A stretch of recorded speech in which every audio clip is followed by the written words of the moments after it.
Astaghfirullah. Illa billahi wa ba'du.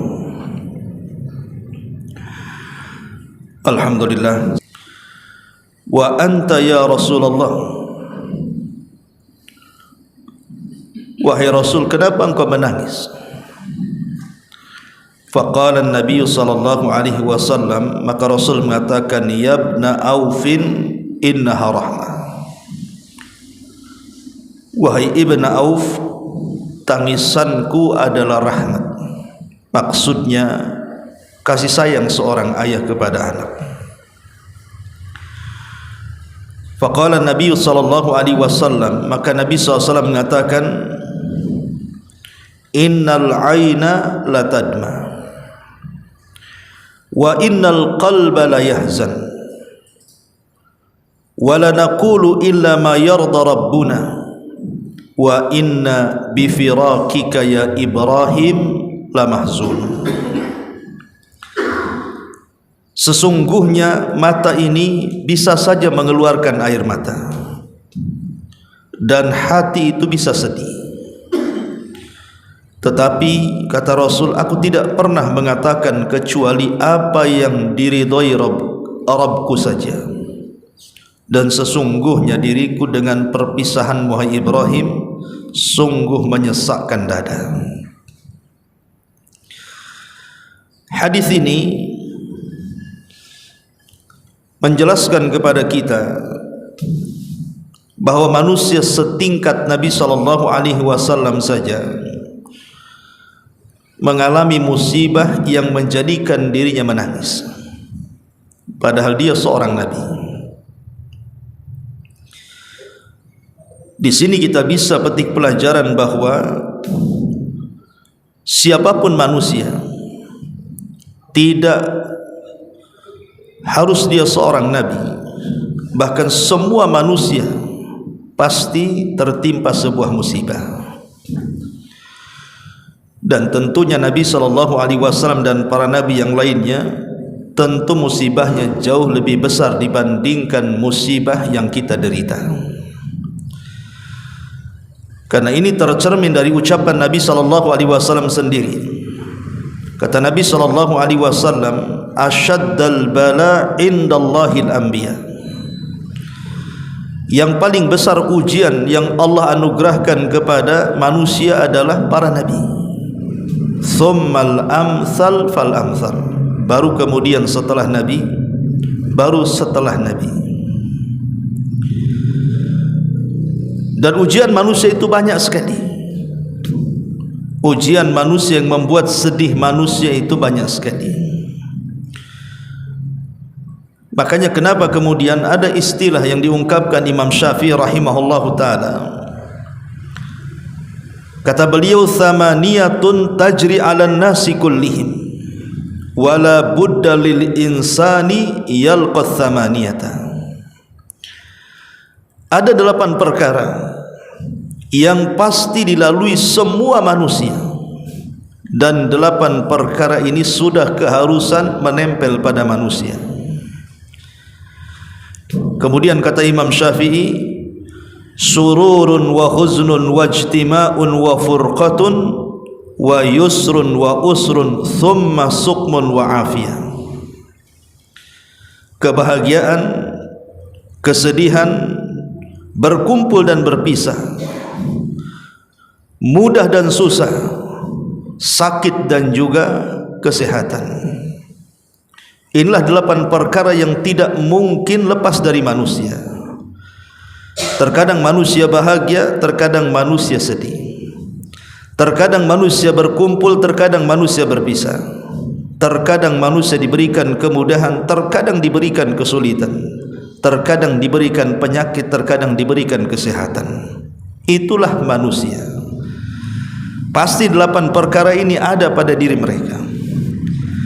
Karena Allah Subhanahu wa ta'ala tidak pernah menciptakan manusia itu dalam satu kondisi.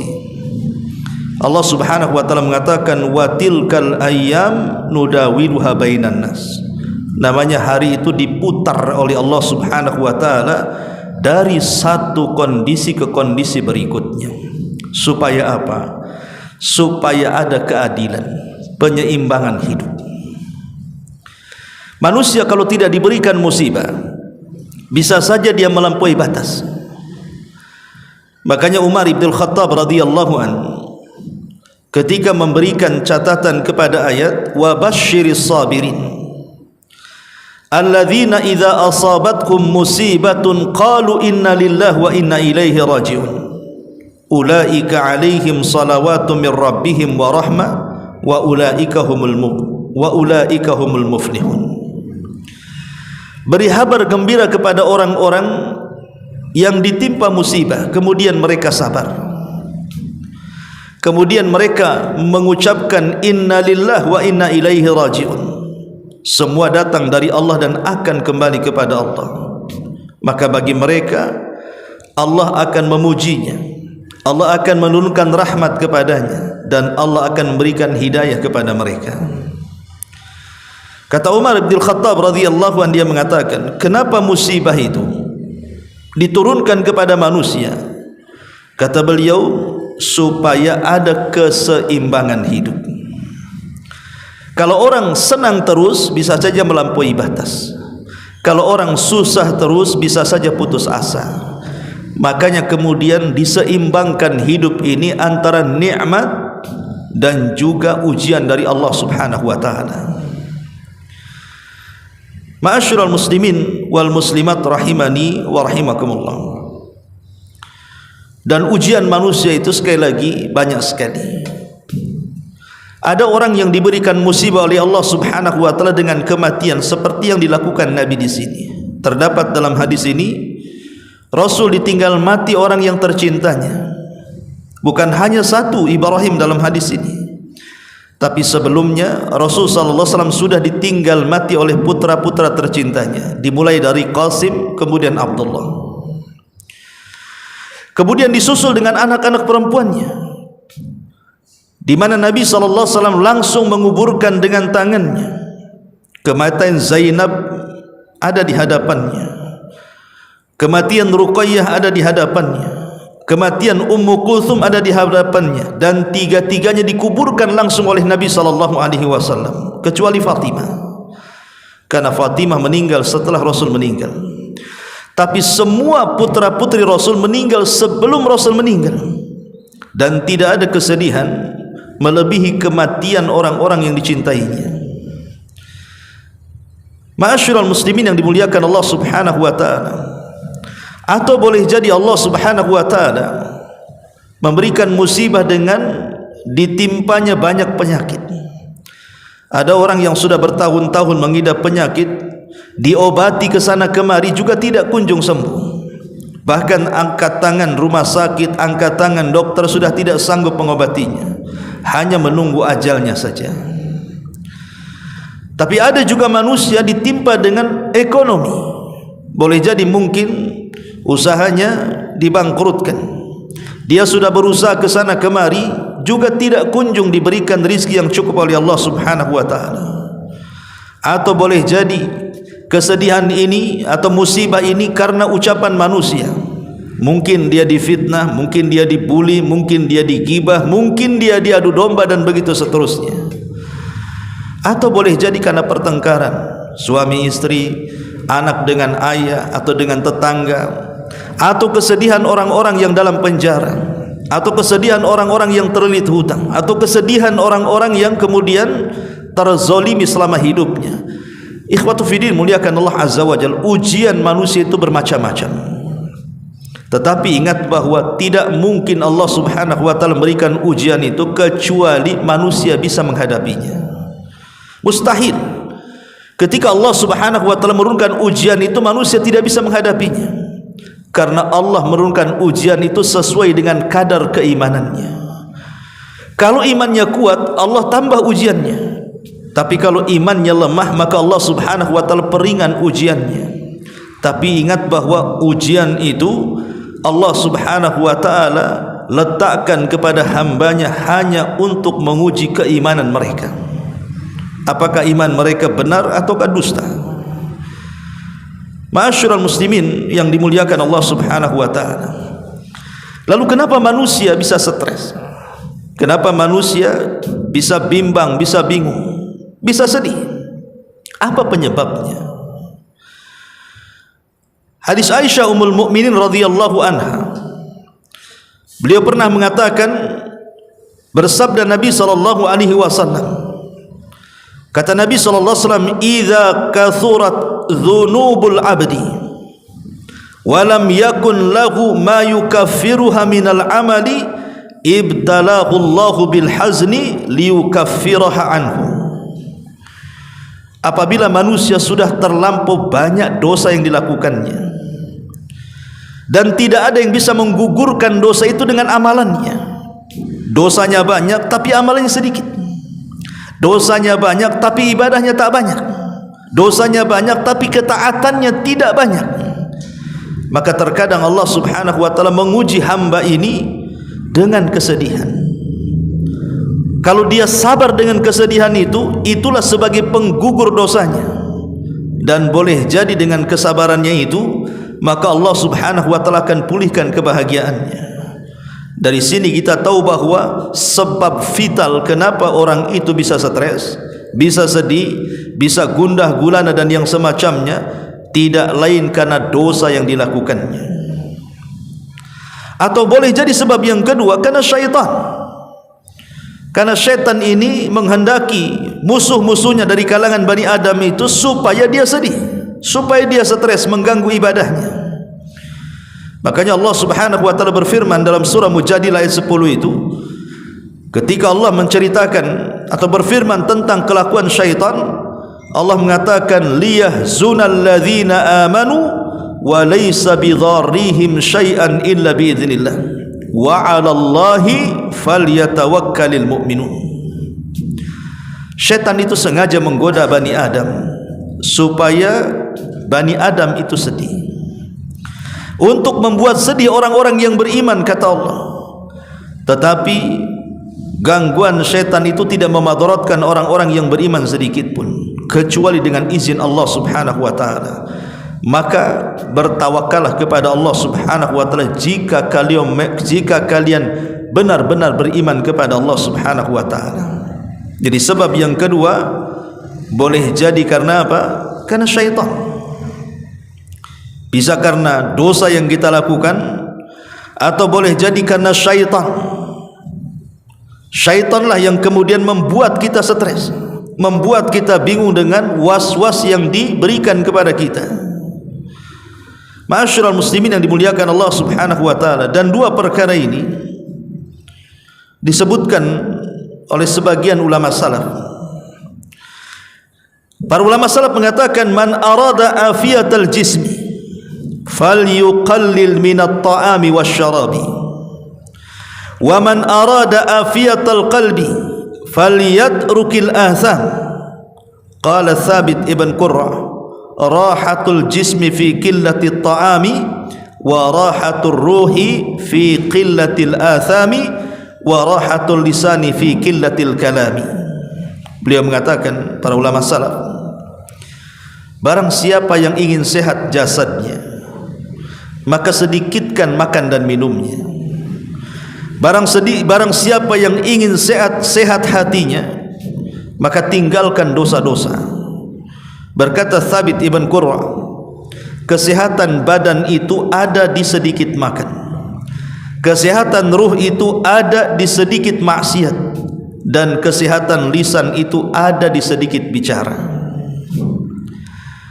Kenapa kemudian beliau mengatakan bahwa qillatu atau rahatur ruhi fi qillatil atham, bahwa sehatnya ruh itu dengan menyedikitkan melakukan dosa, karena kebahagiaan itu ada di hati.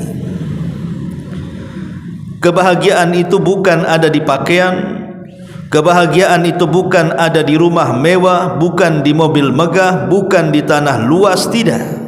Kebahagiaan itu ada di hati.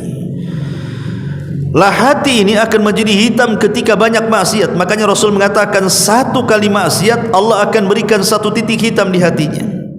2 kali maksiat 2 kali titik hitam, 10 maksiat 10 titik hitam, sampai hati ini penuh dengan titik hitam. Ketika itulah terjadi aran yang menyebabkan hilang kebahagiaan karena susah petunjuk masuk ke dalam hati. Ma'asyiral muslimin yang dimuliakan Allah Subhanahu wa taala, tentu setiap penyakit ada obatnya. Setiap kesusahan pasti akan datang kesenangan. Setiap kesulitan pasti ada kemudahan. Setiap stres pasti ada obatnya. Lalu bagaimana cara mengatasinya? Mengatasi orang-orang yang dirundung dengan stres ataupun dengan kebingungan, dengan kesedihan, dengan berbagai macam masalahnya. Pertama, para ulama mengatakan idza dhaqat bika dunya fatadzakkar annallaha aqrabu ilaika mimma yutakhayyal. Apabila dunia telah menyempitkan dirimu, kata para ulama, maka ingat bahwa Allah itu dekat dengan kita. Allah itu dekat dengan kita, tidak sebagaimana kita hayalkan. Ada seorang Arab Badui datang menemui Nabi SAW dan berkata, "Ya Rasulullah, aqaribun Rabbuna fanunaji am ba'idun fanunadi?" Rasul, apakah Rabb kami ini dekat sehingga kami cukup berbisik-bisik, ataukah Rabb kami ini jauh sehingga kami harus berteriak-teriak? Jadi Arab Badui ini mengatakan, apakah Rabb kami Allah itu dekat ya Rasulullah sehingga kita perlu berbisik-bisik saja dengan dia, ataukah Rabb kami ini sangat jauh sehingga kami harus berteriak-teriak meminta kepadanya? Fa anzalallahu azza wa jalla, maka Allah Subhanahu wa taala turunkan ayat, wa idza sa'alaka ibadi anni fa inni qarib ujibu da'watad da'i idadaan. Apabila hamba-hambaku bertanya tentang aku ya Muhammad, katakan aku dekat. Akulah yang mengabulkan setiap doa orang-orang yang berdoa kepadaku. Dari ayat ini kita tahu bahwa keberadaan Allah Subhanahu wa taala itu dekat dengan kita, dan Allah tahu maslahat kita. Karena Dia yang menciptakan kita, Dia yang memuji kita, dan Dia yang memberikan musibah kepada kita, dan Dia juga yang mengangkatnya. Maka jangan pernah berburuk sangka dengan Allah Subhanahu wa taala. Allah itu terus mengawasi kita. Yakini Allah itu dekat dengan kita. Maka dalam kondisi kita ini sedang ditimpa musibah, jangan melakukan hal-hal yang membuat Allah murka. Yakini Allah itu dekat, dan Allah terus memantau kita, apakah kita lulus ujian atau tidak. Maka berdoalah kepada Allah Subhanahu wa taala agar Allah memberikan taufik kepada kita sehingga lulus dalam ujiannya. Yang kedua, cobalah gabungkan antara tauhid dan juga istighfar. Dahulu Nabi Allah Yunus ibn Matta alaihi salam pernah terjebak dalam perut ikan entah berapa lamanya, karena Al-Quran tidak menyebutkannya. Tapi yang jelas bahwa Nabi Allah Yunus ibn Matta terperangkap dalam perut ikan itu sehingga mendapatkan 3 kegelapan yang tidak pernah dilalui siapapun manusia di dunia. Kegelapan dalam perut ikan, kegelapan di dasar lautan, dan kegelapan di tengah malam, yang secara logika Nabi Yunus itu harusnya meninggal dalam perangkap perut ikan itu. Tapi kenapa dia diselamatkan oleh Allah dan tetap dihidupkan? Ma'asyiral muslimin yang dimuliakan Allah Azza wa Jalla, rahasianya adalah karena Nabi Allah Yunus ibn Matta dia senantiasa berzikir kepada Allah Subhanahu wa taala, dan dalam zikirnya dia menggabungkan 2 perkara. Pertama tauhid, yang kedua pengakuan dosa alias istighfar. Apa kata Yunus alaihi salam di dalam perut ikan itu? Sebutkan dalam hadis Nabi sallallahu alaihi wasallam, da'watu dhinnuni idh da'a wa huwa fi batnil huti la ilaha illa anta subhanaka inni kuntu minadh dhalimin. Fa innahu lam yada biha rajulun muslimun fi syai'in qattun illa istajaba Allahu lahu, rawahu Tirmidzi. Kata Nabi SAW, doanya pemilik ikan, maksudnya Yunus ibn Matta alaihi salam, ketika dia berdoa dan dia berada di perut ikan, dia pun mengucapkan la ilaha illa anta subhanaka inni kuntu minadh dhalimin.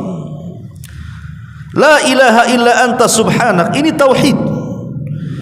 Nabi Yunus alaihi salatu wassalam di dalam perut ikan tetap mengucapkan kalimat tauhid, la ilaha illa anta subhanak. Tidak ada sesembahan yang berhak disembah kecuali Engkau ya Rabb, maha suci Engkau ya Rabb. Kemudian Nabi Yunus alaihi salatu wassalam mengakui dosa-dosanya dan beristighfar, dan dia mengatakan inni kuntu minadh dhalimin, sesungguhnya aku adalah hambamu yang penuh dengan kezaliman. Seolah-olah Yunus mengatakan, ampuni dosa-dosaku, terlampau banyak dosa yang aku lakukan kepadamu. Maka Rasulullah SAW mengatakan, tidaklah seorang muslim berdoa dengan doa ini kemudian meminta sesuatu kecuali pasti Allah Subhanahu wa taala akan mengabulkan permintaannya.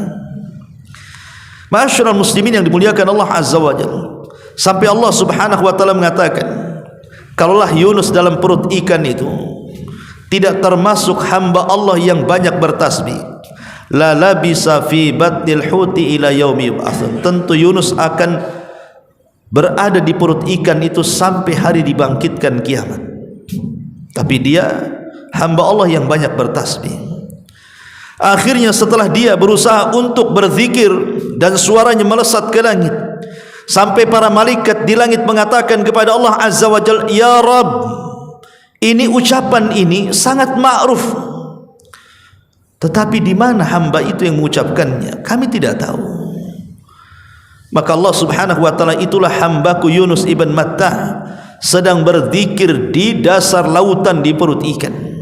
Maka Allah Subhanahu wa taala memerintahkan ikan itu untuk naik ke permukaan dan memuntahkan Yunus ibn Matta, dan Allah selamatkan. Kata para ulama, maka siapapun yang sedang bersedih, yang banyak musibah, maka lakukan seperti Yunus ibn Matta, gabungkan antara tauhid dan juga istighfar. Karena kita tahu bahwa semua ujian ini datang dari Allah Subhanahu wa taala, maka kembalikan kepada Allah Subhanahu wa taala, serahkan ujian ini kepada Allah. Kalau kita menghadapi ujian sendirian tidak akan sanggup. Jangankan sekelas kita, sekelas Nabi SAW saja, dia tidak akan sanggup menghadapi ujian kalau bukan karena pertolongan Allah Subhanahu wa taala. Makanya ketika dia dilempari oleh penduduk Taif, kemudian dia pun berdarah-darah dengan Zaid ibn Harithah, maka sepanjang jalan dalam pelarian itu Nabi SAW hanya menyerahkan urusan kepada Allah Subhanahu wa taala dan mengatakan, illam yakun alayya sakhatun fala ubali. Ya Rabb, kalau ujian ini bukan bentuk azabmu kepadaku, bukan dalam bentuk siksamu kepadaku, aku enggak peduli. Seolah-olah Rasul mengatakan, selama ujian ini bentuk rahmat kasih sayangmu kepada hamba-hambamu, silahkan uji sesukamu. Tapi kalau ini dalam bentuk azab, jangan sampai. Karena ketika ujian itu dalam bentuk azab, berarti itu datang dari kemurkaan karena dosa yang kita lakukan. Tetapi kalau ujian itu datang dalam bentuk rahmat, berarti Allah hendak meninggikan derajat. Makanya Rasulullah SAW hanya mengatakan, kalau ini bukan kemurkaanmu ya Rabb, aku tidak peduli seberapa besar kau timpakan ujian itu kepadaku, asal bukan dalam bentuk kemurkaan, tapi dalam bentuk rahmat. Ma'asyiral muslimin yang dimuliakan Allah Subhanahu wa taala. Kemudian yang ketiga, gabungkanlah antara salat dan doa. Gabungkan antara salat dan doa. Hudzaifah bin Yaman radhiyallahu anhu, beliau berkata, kana an-nabiy sallallahu alaihi wasallam idza ishtadda alaihi amrun qama ila salati Kata Hudzaifah bin Yaman radhiyallahu an, Rasul itu kalau mendapatkan ujian yang tidak bisa lepas dari diri dia, saking beratnya ujian itu, maka Nabi SAW langsung menuju salat. Jadi Nabi SAW kalau ada perkara yang tidak bisa lepas dari diri dia, kesulitan yang sulit lepas darinya, maka dia segera salat. Dari sini kita tahu bahwa salat itu bisa mengurai kesulitan. Cobalah kita ini bangun di sepertiga malam akhir. Selain kita melaksanakan salat 5 waktu, kita coba bangun di sepertiga malam akhir, tahajud di situ. Karena di situ Allah Subhanahu wa taala turun ke langit dunia dan mengatakan kepada hamba-hambanya, "Man yad'uni fa astajibalah, wa man yastaghfiruni fa'utiya, wa man yastaghfiruni fa'aghfiralah, wa man yas'aluni fa'utiya." Siapa yang berdoa ku kabulkan, siapa yang minta ampun ku ampuni, siapa yang meminta pasti ku beri. Ini kesempatan Allah Subhanahu wa taala mengundang setiap hari di sepertiga malam. Karena Allah Subhanahu wa taala mengatakan, wasta'inu bis-sabri was-shalah. Mintalah pertolongan dengan kesabaran dan dengan salat. Jadi salat itu adalah penyebab terurainya masalah. Kenapa demikian? Karena dalam salat itu ada bacaan iyyaka na'bud wa iyyaka nasta'in. Hanya kepadamu ya Rabb aku beribadah, dan hanya kepadamu ya Rabb aku meminta pertolongan. Kalimat hanya kepadamu ya Rabb aku meminta pertolongan, padahal meminta pertolongan bagian daripada ibadah.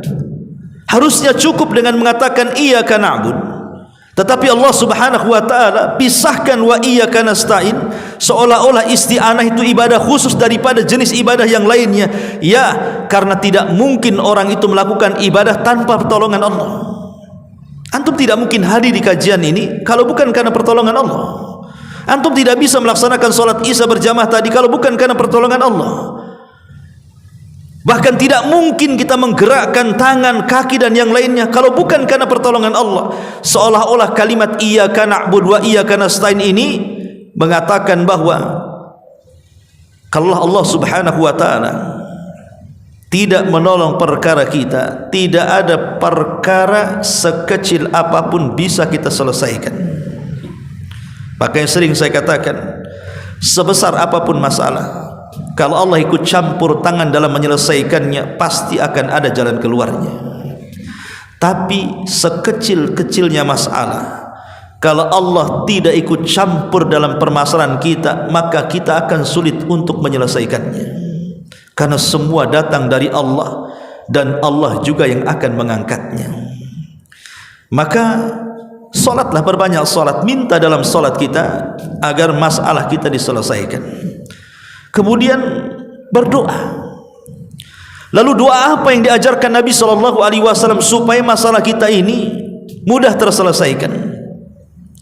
Ma'asyiral muslimin yang dimuliakan Allah Subhanahu wa taala, doa ini ada 2 macam. Doa ini ada 2 macam. Ada doa sebagai wiqayah, penjagaan. Jadi sebelum datang masalah, sebelum datang kesulitan, sebelum datang kebingungan dan kesedihan itu, perbanyak doa ini supaya tidak menimpa kita. Yang kedua, doa yang selalu dipanjatkan dan diajarkan Rasul kepada kita apabila sudah terjadi masalah.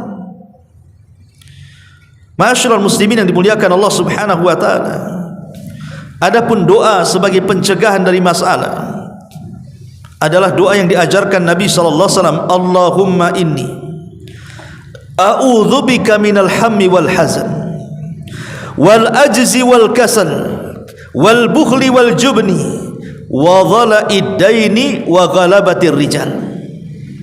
Ya Allah, aku berlindung kepadamu dari perasaan bingung dan kesedihan, dari al-ajzi wal kasal. Al-ajz artinya kelemahan, wal kasal itu artinya kemalasan, wal bughli wal jubni, dari kebakhilan dan rasa takut yang menyelimuti, wa dhala'id daini wa ghalabatir rijal, dan dari hutang-hutang budi ataupun hutang-hutang uang. Satu hari dijelaskan oleh hadis Abi Sa'id Al-Khudri radhiyallahu anhu, Nabi SAW entah kenapa kakinya dilangkahkan di waktu salat duha menuju masjid, dan masjid di waktu salat duha itu tidak ada orang, karena salat duha itu adalah waktu aktivitas manusia mengejar dunia. Tapi entah kenapa kaki Nabi SAW terlangkahkan ke masjid. Sampai di masjid, rupanya di dalam masjid itu ada Abi Umamah yang sedang salat sunnah, kemudian memanjatkan doa di hadapan Allah Azza wa Jalla. Tapi dia melihat wajah Abi Umamah ini nampaknya kurang bahagia. Maka Nabi SAW mulai bertanya kepada Abi Umamah dan mengatakan, mali araka jalisan fil masjid fi ghairi waqti salat. Ada apa wahai Aba Umamah? Kenapa kau duduk di masjid di bukan waktu salat? Nampaknya kau ada kesulitan.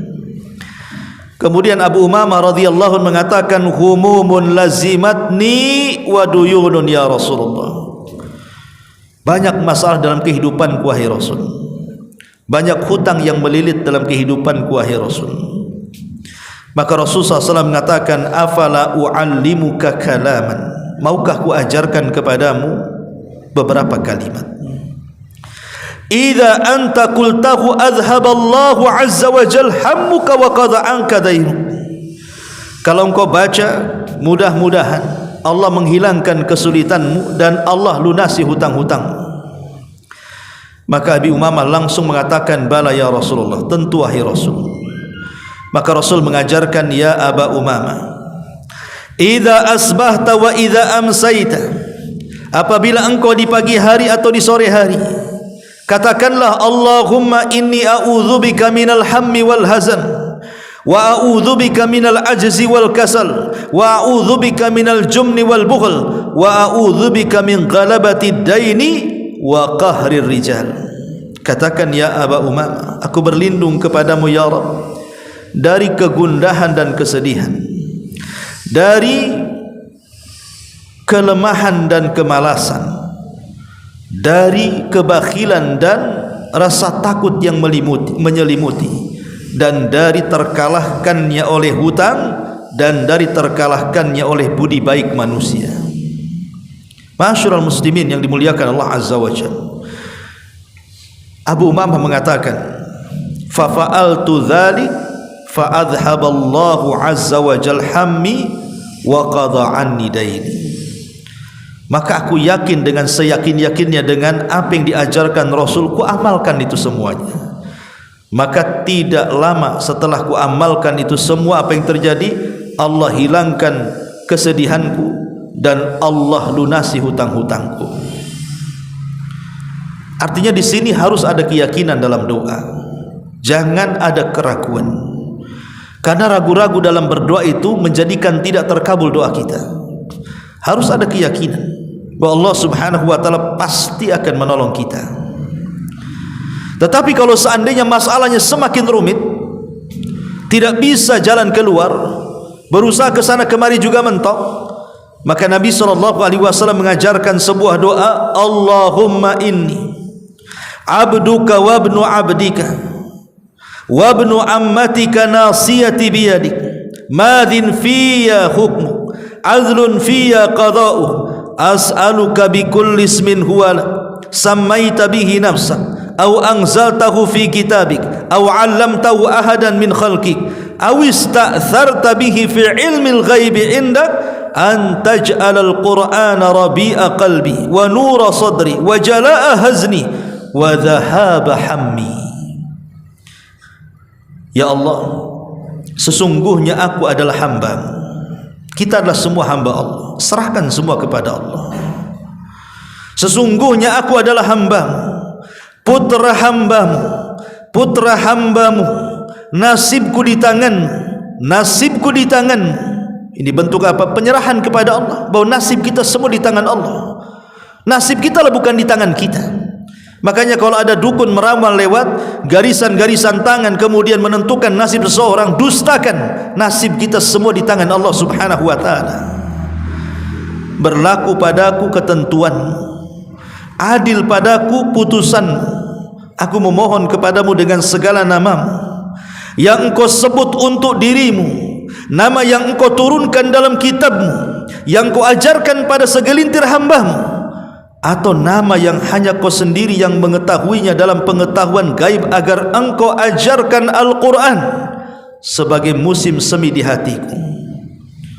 Apa hubungan Al-Quran dengan menghilangkan kesedihan, dengan menghilangkan gundah gulana, dengan menghilangkan kesetresan? Apa hubungan Al-Quran? Ingat bahwa tidak ada zikir yang paling agung melebihi membaca Quran. Tidak ada zikir yang lebih agung melebihi membaca Al-Quran. Dan Allah Subhanahu wa taala mengatakan, ala bi dzikrillahi tatmainnul qulub. Ingat, dengan zikir kepada Allah hati kita akan tenang. Ketenangan hati itulah yang menjernihkan akal. Ketika jernih akal, Allah terkadang memberikan ilham untuk mencari jalan keluar, dan Allah terkadang arahkan jalan keluar itu. Makanya di sini Allah Subhanahu Rasulullah SAW ajarkan, antaj'alal Qur'ana rabi'a qalbi wa nura sadri wa jala'a huzni wa dhahaba hammi. Agar Al-Quran dijadikan musim semi dalam hatiku, cahaya di batinku, pelenyap kebingunganku, dan penghilang kesedihan serta kebimbanganku. Teruslah membaca doa ini. Ma'asyiral muslimin yang dimuliakan Allah Subhanahu wa taala, bahkan dijelaskan dalam hadis yang dikeluarkan Bukhari dan Muslim, kana Nabi sallallahu alaihi wasallam yaqulu indal karbi la ilaha illallah al-azimul halim, la ilaha illallah rabbul arshil azim, la ilaha illallah rabbus samawati wa rabbul ardi wa rabbul arshil karim. Tidak ada ilah sesembahan yang berhak disembah selain daripada Allah. Jadi Nabi SAW apabila sedang kesulitan melilit dia, maka beliau akan mengatakan, la ilaha illallah al-azimul halim. Tidak ada sesembahan yang berhak disembah kecuali Allah yang maha agung lagi maha penyayang. La ilaha illallah rabbul arshil azim. Tidak ada sembahan yang berhak disembah kecuali Engkau. Engkau adalah Rabb penguasa arsy. La ilaha illallah rabbus samawati wa rabbul ardi. Tidak ada sembahan yang berhak kecuali, tidak ada sembahan yang berhak disembah kecuali Engkau ya Rabb. Engkaulah Rabb pemilik langit dan bumi, dan wa rabbul arsyil karim, dan Rabb penguasa arsy yang maha mulia. Lihat bagaimana di doa ini Allah Subhanahu wa taala hendak mengagungkan dirinya, hendak membesarkan dirinya. Allahu Akbar. Ketika kemudian kita membesarkan Allah Subhanahu wa taala, berarti selain daripada Allah kecil. Selain daripada Allah kecil, remeh. Karena hanya Allah lah zat yang maha besar, yang maha agung. Maka kalau kita menanamkan perkara ini, kalau kita ada masalah kesulitan apapun, serahkan kepada Rabb yang maha akbar. Kalau kita serahkan urusan ini kepada makhluk yang kecil dengan kita, kalau kita serahkan kemudian urusan ini kepada selain Allah Subhanahu wa taala, maka urusan apapun tidak akan terselesaikan. Karena mereka tidak akbar, mereka tidak agung, mereka tidak kuat, mereka tidak memiliki zat seluas kekuatan Allah, seluas rizki Allah, seluas kekuasaan Allah. Makanya kemudian doa ini dijadikan oleh Nabi SAW sebagai doa untuk menghilangkan kesulitan. Ma'asyiral muslimin yang dimuliakan Allah Subhanahu wa taala. Kemudian ingat bahwa setiap kesulitan itu disertakan dengan kemudahan. Manusia, saya, Anda atau siapapun, pasti akan mengalami kesulitan yang tidak mungkin seolah-olah dalam otak kita keluar dari situ. Rasanya dunia kiamat bagi dia. Pasti kita akan merasakan itu. Dan Anda yang belum pernah merasakan pasti akan melewatinya. Di mana Allah Subhanahu wa taala terkadang akan menguji kita itu dengan ujian yang berat seolah-olah dunia kiamat, dan kita tidak bisa keluar dari situ. Tapi ingat, ketika ujian itu semakin berat dan seolah-olah kita tidak bisa keluar dari urusan itu, sesungguhnya kemudahan telah dekat. Harus yakin, kalau ujian itu semakin berat, kemudian kita dibuat susah, tapi kita tetap istiqamah, ketahuilah bahwa semakin sulitnya kesulitan, berarti semakin dekat kemudahan. Makanya dalam Al-Quran ada namanya suratul Insyirah. Surah Al-Insyirah. Lah surah Al-Insyirah ini bertindak sebagai bentuk penghiburan dan dorongan bagi umat muslim. Tujuannya apa? Untuk meningkatkan semangat, terutama jika mereka menghadapi fase-fase kesulitan.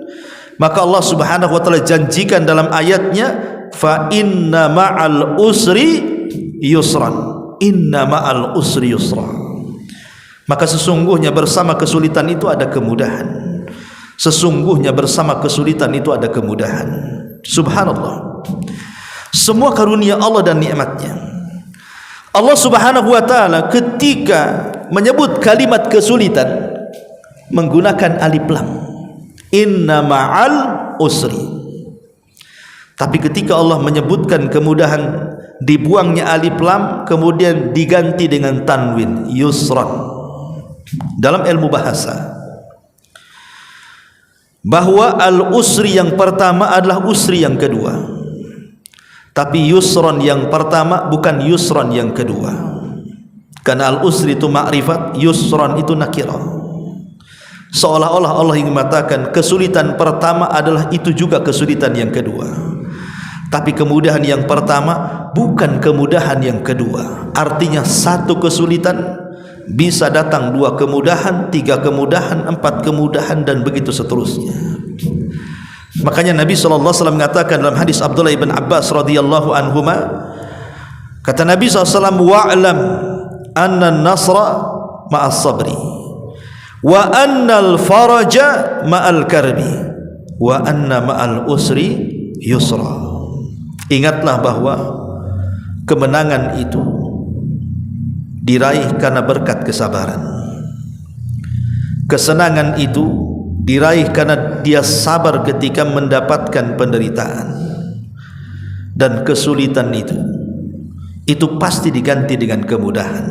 Lambat laun pasti akan datang kemudahan, karena manusia tidak mungkin diciptakan dalam satu kondisi. Selama dia istiqomah dan yakin dengan Allah Subhanahu wa taala, maka semakin dekat, semakin sulit kehidupan kita, semakin dekat dengan kemudahan. Itu harus yakin, inna ma'al usri yusra. Kemudian juga serahkan semua urusan kepada Allah Subhanahu wa taala, atau sidqut tawakkul.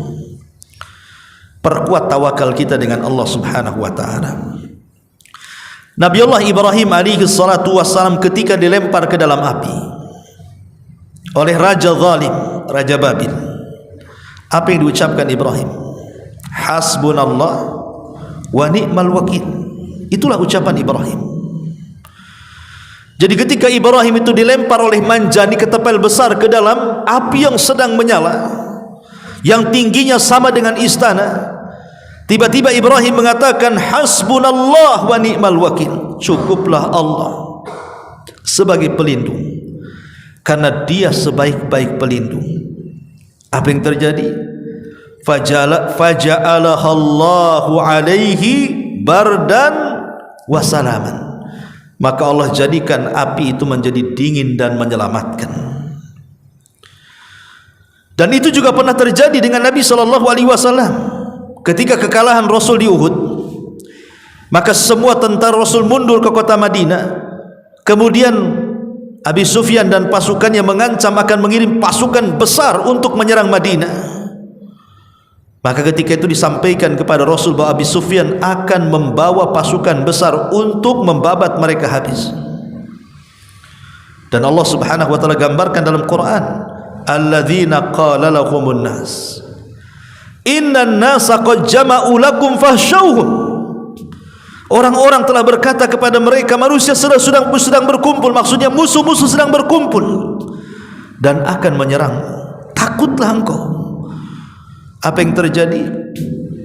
fazadahum imanan, maka iman Rasul semakin meningkat. Ditakut-takuti malah meningkat imannya. Kemudian Rasul mengajarkan kepada para sahabat kalimat hasbunallah wa ni'mal wakil. Maka semua sahabat mengikuti Rasul, wa qalu hasbunallah wa ni'mal wakil. Mereka pun berkata, cukuplah Allah sebagai pelindung, karena dia sebaik-baik pelindung. Apa yang terjadi? Fanqalabu bi ni'mati minallahi wa fadlin lam yamsashum su' wattaba'u ridwanallah wallahu dzul fadlil azim. Maka Allah ganti semuanya dengan nikmat yang sangat besar. Dari sini kita tahu bahwa ketika kesulitan itu semakin menguat, maka kuatkan tawakal kita kepada Allah. Sandarkan hati kepada Allah dengan betul-betul dengan sandaran. Katakan kepada Allah, hasbunallah wa ni'mal wakil. Cukuplah Allah sebagai pelindungku. Kalau kita mencari pelindung dari makhluk, tidak akan bisa melindungi, karena hanya satu-satunya zat pelindung adalah Allah subhanahu wa ta'ala. Ma'asyiral muslimin yang dimuliakan Allah azza wa jalla, maka orang semakin kuat tawakalnya, maka semakin dekat kemudahan yang akan diraihnya. Bahkan Ibrahim ketika diuji lebih berat daripada itu. Ketika Ibrahim melihat putranya sudah usianya belasan tahun, ya sekitar 14-15 tahun, dan itu sudah lama tidak berjumpa. Mulai dari diletakkan di masa bayi dengan Hajar di negeri Mekah, ditinggalkan sampai belasan tahun. Seorang ayah yang tidak memiliki anak lagi kecuali Ismail, tentu kerinduannya semakin memuncak karena ingin berjumpa dengan putranya. Maka dia pun melakukan perjalanan dari Palestina ke negeri Mekah.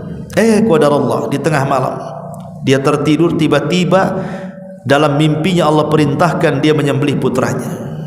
Mau tidak mau, ini adalah perintah Allah, harus sami'na wa ata'na. Maka baru saja pertemuan Ibrahim yang belasan tahun tidak berjumpa dengan putranya Ismail,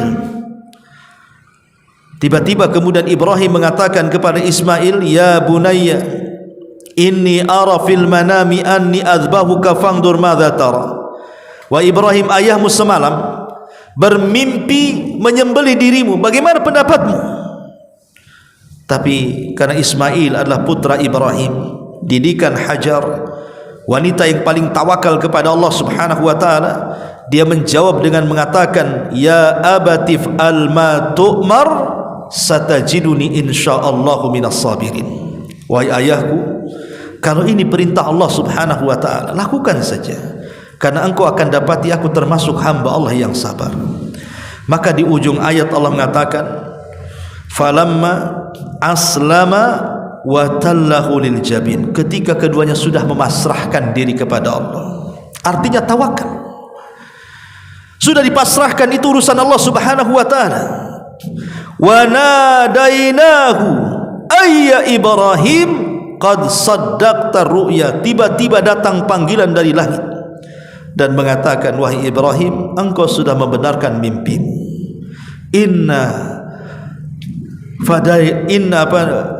Qad saddaqta ru'ya inna kadzalika nazzil muhsinin, sesungguhnya kami akan membalas orang-orang yang berbuat baik. Inna hadza lahuwal bala'ul mubin, inilah ujian yang berat bagi Ibrahim. Dan Allah katakan, wa fadainahu bidzibhin azim, maka kami ganti Ismail dengan kambing yang sangat besar sebagai penggantinya. Kata ulama mengatakan, ketika keduanya memasrahkan diri kepada Allah, maka semua ujian lepas dari keduanya dan Ismail tidak jadi disembelih. Inilah faedah tawakal. Kalau kita serahkan ujian ini kepada Allah azza wa jalla, terserah Allah mau menguji apa saja kepada saya, tapi jangan uji agama saya. Karena bagaimanapun, kalau agama yang diuji itu berat, ikhwan. Makanya kenapa Nabi SAW mengajarkan satu doa, wala taj'al musibatana fi dinina, ya Allah, jangan kau timpakan musibahmu pada agamaku, karena musibah agama ini bisa mengantarkan kepada kekufuran, bisa mengantarkan kepada kesyirikan, yang deritanya bukan hanya di dunia tapi sampai ke akhirat. Tapi kalau musibah itu di luar daripada agama, mungkin musibah hanya bicara soal kesehatan yang diuji dengan penyakit, ekonomi yang diuji dengan kefakiran, pernikahan yang diuji dengan perceraian, ataupun ujian-ujian dunia lainnya. Kalaupun seandainya ujian itu sangat berat sampai mengalami kematian, maka kematian itulah yang menyelesaikan ujian. Hanya sebatas dunia. Dengan kematian selesai ujian itu. Tapi kalau musibah agama, dengan kematian justru tidak selesai, karena dia harus mempertanggungjawabkan setelah kematian, bahkan setelah kiamat dibangkitkan. Ma'asyiral muslimin wal muslimat rahimani wa rahimakumullah. Kemudian ingat bahwa dunia adalah penjara bagi orang yang beriman, tapi sorga bagi orang kafir. Nabi SAW mengatakan, ad-dunya sijnul mu'min wa jannatul kafir. Dunia ini penjara bagi orang-orang yang beriman, tapi sorga bagi orang kafir. Yang namanya penjara, lihat orang-orang yang di penjara itu, senangkah hidup mereka? Tidak senang. Orang-orang yang hidup di penjara itu tidak senang. Gerakan mereka saja terbatas, makanan mereka dibatasi, hiburan mereka dibatasi, aktivitas mereka dibatasi. Maka ibarat orang yang di penjara itu tidak ada kesenangan sama sekali. Bahkan ada orang yang kapok setelah keluar dari penjara. Maka begitulah kondisi seorang mukmin. Mereka akan terus dipenjara di dunia ini dengan diberi banyak musibah, banyak masalah, banyak problem dan begitu seterusnya, sampai dia lulus dengan kematiannya di hadapan Allah Subhanahu wa taala. Karena dunia ini darul bala. Kita tidak terlahir di sorga. Kalau kita terlahir di sorga, tidak mungkin kita diuji, pasti akan diberikan nikmat terus. Tapi karena kita lahir di dunia, jangankan kita, semua para nabi juga diuji oleh Allah Subhanahu wa taala. Maka yakini bahwa dunia adalah penjara bagi orang yang beriman, jadi tidak perlu sedih. Karena hakikat sorga adalah sorga setelah kematian kita. Tapi ada sorga di dunia yang kalau kita tidak memasukinya, maka kita tidak akan masuk sorga di akhirat. Kata Syekhul Islam Ibn Taimiyah rahimahullahu ta'ala, dan juga ucapan muridnya Imam Abdul Qayyim, dia mengatakan, man lam yadkhulil jannata fid dunya lam yadkhulil jannata fil akhirah. Kalau dia tidak masuk sorga di dunia, maka dia tidak akan masuk sorga di akhirat. Ketika ditanya, apa yang dimaksud sorga dunia yang orang memasukinya akan memasuki sorga akhirat, maka beliau berdua mengatakan, itmi'nanul qalbi, ketenangan hati. Ketenangan hati itulah sorga dunia.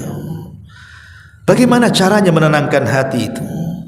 Kata para ulama, sebagaimana yang dikatakan oleh Syekh Muhammad bin Abdul Wahhab di dalam Muqaddimah Qawaidul Arba, bahwa ketenangan hati itu bisa didapat dengan asyukru fi halin ni'ami, was-sabru fi halil bala'i, wal istighfaru fi halil dhunubi. Bersyukur ketika diberikan nikmat, bersabar ketika diberikan ujian, dan segeralah istighfar ketika dia berbuat dosa. Kalau tiga perkara ini kita lakukan, maka kita akan mendapatkan ketenangan hati.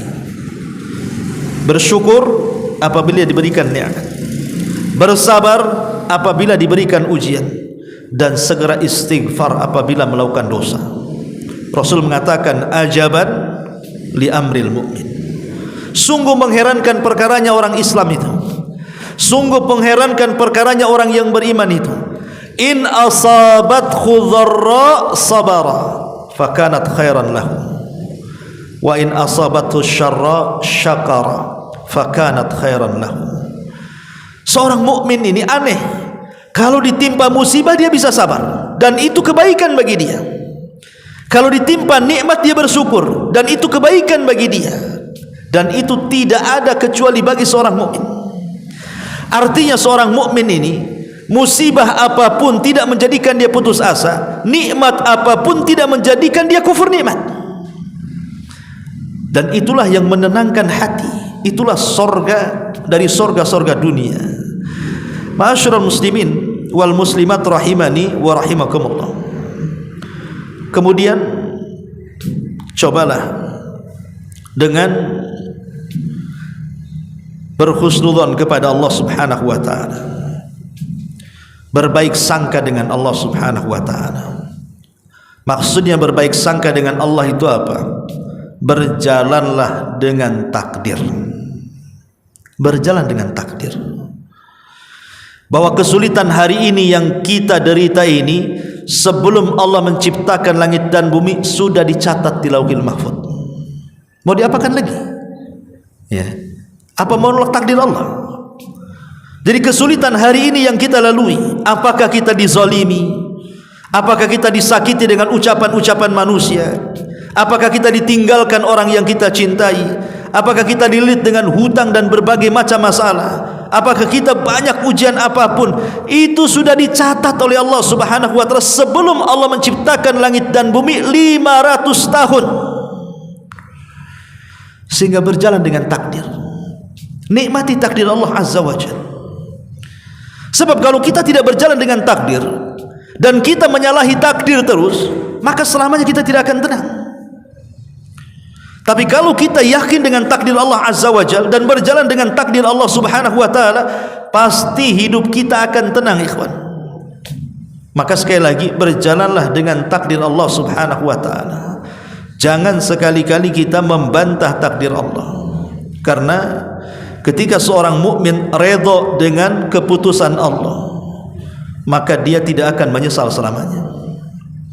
Tapi kalau dia tidak akan redha dengan keputusan Allah, maka dia akan kecewa selamanya. Makanya perlunya di sini sifat qanaah. Qanaah itu apa?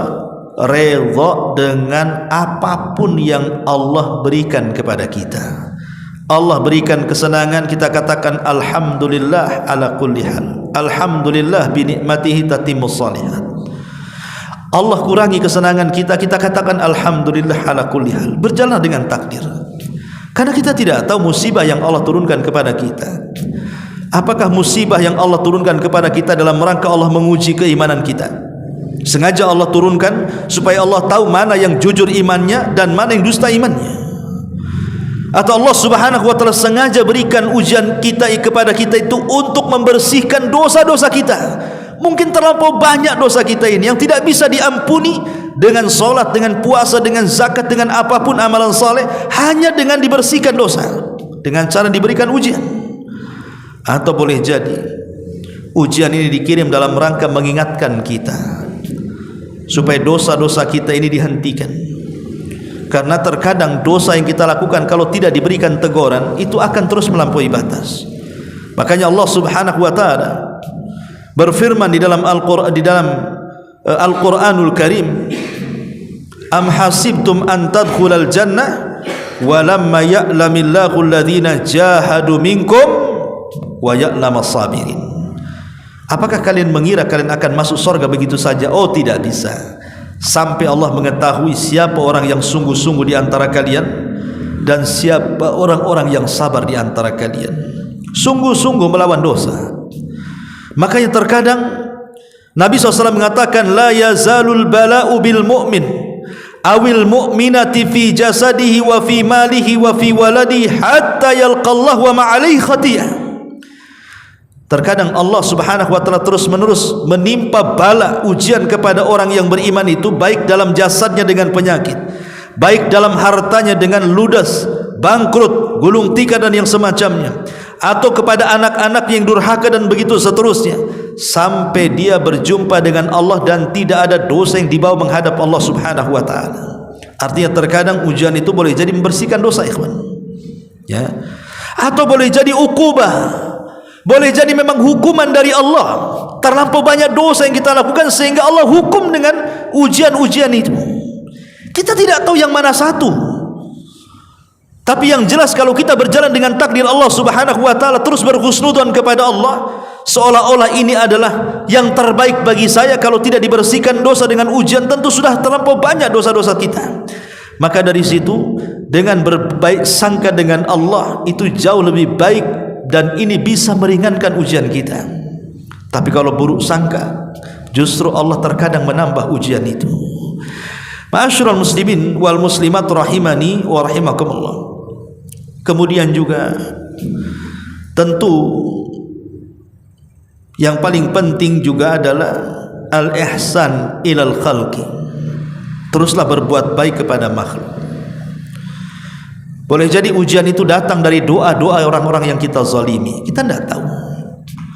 Ada orang-orang yang kita sakiti, kita tidak tahu. Rupanya dia berdoa pula kepada Allah tentang keburukan kita. Kita tidak tahu. Mungkin perbuatan-perbuatan kita yang dulu-dulu menyakiti orang dengan lisan kita, dengan perbuatan kita akhirnya tersakiti, dia pula mengangkat tangannya ke langit dan meminta kepada Allah untuk diturunkan bala kepada kita. Kita tidak tahu. Sampai-sampai ada seorang gubernur Madinah dipenjara di masa Khalifah Harun ar-Rasyid, namanya Al-Khalid Al-Burmuki. Dimasukkan ke dalam penjara bersama anaknya. Jadi Khalid Al-Burmuki ini ditanya oleh putranya dan mengatakan, wahai ayah, dulu kita dihormati, dulu kita dimuliakan, ya karena dia gubernur Madinah di zaman itu, ya wajar dihargai, dihormati. Tapi setelah itu semuanya, kenapa kita disusahkan seperti ini? Kita terhina dalam penjara, dicaci maki manusia. Ada apa ini? Maka ayahnya mengatakan, ya bunai, dakwatul madlum. Wahai anakku, jangan-jangan ini doa orang-orang yang pernah saya zalimi sewaktu saya berkuasa. Saya tidak tahu mana satu rakyat yang saya zalimi, sehingga dia berdoa kepada Allah, dan inilah hasilnya kita dalam penjara, katanya. Makanya berbuat baik kepada manusia itu penting, ya. Kalau kita memang tahu siapa yang kita sakiti, minta maafnya supaya dia memaafkan kita, sehingga tercabut doa-doa buruk mereka kepada kita. Makanya pentingnya juga kita berbuat baik kepada makhluk.